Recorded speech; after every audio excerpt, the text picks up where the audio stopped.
तर मंडळी नमस्कार. सकाळ सकाळ पक्ष्यांचा आवाज कानावर आला बरं का. उठ विष्णू उठ. मी पण लई गपकन उठलो.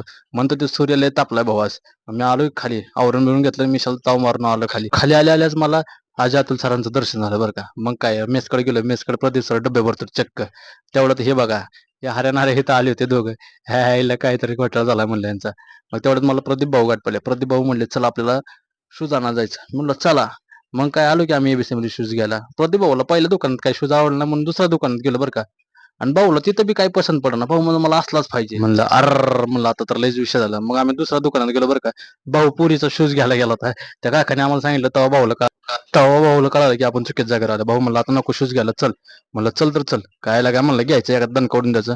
आणि तेवढं भाऊच्या अंगात चांगल्या घुसला. आणि भाऊ काय म्हणते बघा. इतनी धूप की इतनी धूप कितनी धूप सगळ्या बोले तिला म्हणलं ह्याच्या बी अंगात कधी काय घुसल काय सांगता येत नाही. मला लय हसू आलं होतं बरं का तिथं. मग आम्ही हसू कंट्रोल करून आम्ही तिथून निघालो. कारण रस्त्यावर लोक लय आमच्याकडे बघत होते. भाऊ म्हणला मी निघतो आता.